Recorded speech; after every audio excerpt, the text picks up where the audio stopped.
મારું નામ દિનેશભાઈ. એ મને સવારે 6:45 જાણ થઈ, દેકારો કરવા મળ્યા. એટલે મેં કીધું આ દેકારો ક્યાં થાય? એટલે હું દોડીને બાજુમાં બેના ફળિયામાં ગયો. તો મેં પૂછ્યું મારા ભાઈને કે આ શું છે, શું થયું? તો એ કાંઈ બોલ્યા નહીં, બધા રોતા હતા. પછી મેં ત્યાં છોકરી સૂતી હતી, ત્યાં એના હાથ ને પગ જોયું તો હાથ ને પગ એના કડક થઈ ગયા હતા. એટલે પછી મેં મારા કાકાને બાજુમાં જાણ કરી, તો એ આવ્યા. પછી મારા ભાઈને એકને ફોન કર્યો, કલ્પેશને. એ આવ્યા બધા ત્યાંથી. ત્યાં અમે બધા પરિવાર ભેગા થઈ ગયા. પછી આજુબાજુના માણસો બધા પાડોશી આવી ગયા, સરપંચ આવી ગયા. તો અમને જોયું તો કે શું લાગે છે? તો એટક છે, અમને એટક દેખાય છે. તો કે વાંકાને કે પીએમમાં લઈ જાય. એટલે અમે વાંકાને દવાખાને ગયા. વાંકાનેથી પછી ત્યાં સાહેબો આવ્યા. એટલે સાહેબોએ જોયું તો સાહેબ કે અમને ગળાના ભાગમાં નિશાન બતાવે છે. એટલે ત્યાંથી પછી અમે એને કે તમે રાજકોટ તમારે જવું પડશે. એટલે અમે પછી ત્યાંથી રાજકોટ ગયા.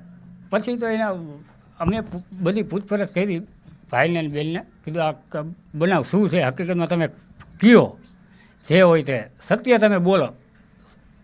તો એને કાંઈ દબાઈ કાંઈ વાત ન કરી અમને કે શું છે શું નહીં. એ કે અમને લોકોને ખબર નથી. અમે કે રાતે 12 વાગ્યા સુધી બેઠા હતા અને વાતચીત બધી કરી. એટલે અમે કે સૂતા સવારે કે 6:45 અમે ઉઠી ગયા. અમે કે ચા પાણી બનાવીને ચા પાણી પીધા. છોકરીને ઉઠાડી કે ઉઠી નહીં. એટલે કે દેખાડો કરવા માંડ્યા. એટલામાં હું પહોંચી ગયો. દવાખાને ગયા. પછી અમે પૂછપરછ કરી હતી એની કે શું છે શું નહીં. તો કે એટક છે. એટલે ત્યાં લઈ ગયા વાંકાને. ત્યાંથી રાજકોટ લઈ ગયા. પછી રાજકોટથી અહીં પાછા કાલે પોલીસ સ્ટેશને રાખ્યા. પછી અમે ત્યાં પોલીસ સ્ટેશને અમે ગયા. ત્યારે એને સાહેબે પૂછપરછ કરી. ત્યારે સાહેબની સામે એને કબૂલાત કરી કે અમે આવી રીતે કરી નાખ્યું છે. આ જે બનાવ છે એમાં રિંકલબેન મહેશભાઈ ગોંડલિયા નામના 16 વર્ષની દીકરીનું મોત થયું છે. આ જે 16 વર્ષની દીકરી છે એ કહેવાય છે કે એમના ફાધર મહેશભાઈ સુરેખાબેન અને હિરલબેન એમણે જ એનું મૃત્યુ નિપજાવ્યું છે.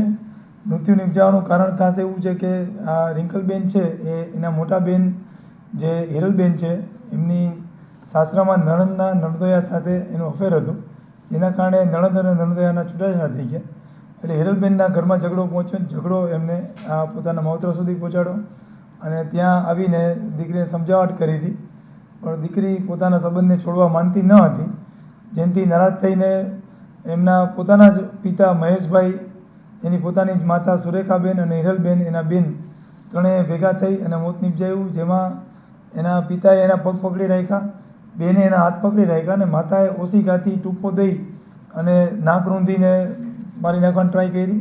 પણ તરફડિયા વધારે મારવાના કારણે એ ઓશિકું ત્યાં સસ્ટેન ન થયું. એટલે એમણે ગળું ચીપી અને મારી નાખવાની ટ્રાય કરી. પણ ગળું ચીપ્યા બાદ પણ એ તરફડિયા મારતી હતી પણ મૃત્યુ નહોતું પામી. એટલે માતાએ પછી એ જ છોકરીનો પોતાનો દુપટ્ટો લઈ અને પાછળથી ગળે ફાંસો દઈ અને એને ગળું રૂંધીને મારી નાખી. એ લોકોએ આ બધું કર્યા પછી પોતાને એમ થયું કે આ હવે બહાર પડશે તો ખરાબ થશે. એટલે એમને આજુબાજુના લોકોને ભેગા કર્યા, પોતે રોવાનો અવાજ કરીને, અને એવું કીધું કે અમારી દીકરી છે એ સૂતી હતી, હવે ઉઠી નથી, તો મને બધા મદદ કરો હોસ્પિટલ લઈ જવામાં, અને હાર્ટ એટેક આવ્યો એવું લાગે છે. પણ હોસ્પિટલના ફરજ પરના ડૉક્ટરે પ્રાઇમરી એક્ઝામિન કર્યું અને હાર્ટ એટેકના સિમ્ટમ્સ ન જણાતા એણે પોલીસને જાણ કરી કે અમને ગળાનો લિગેચર માર્ક વગેરે છે, તો આગળની તપાસ કરવી. એટલે પોલીસે તો સ્ટેશન ડાયરી એન્ટ્રી કરી અને પ્રાથમિક તપાસ કરી અને આ લોકોની આખરી પૂછપરછ કરી. તો પિતા છે એ ભાંગી પડ્યા અને એણે આખી કેફિયત આપી પોતાની. અત્યારે છે આ કામે એના મુખ્ય આરોપી મહેશભાઈ રવિરામ છે એની ધરપકડ કરવામાં આવી છે અને આગળની તપાસ ચાલુ છે.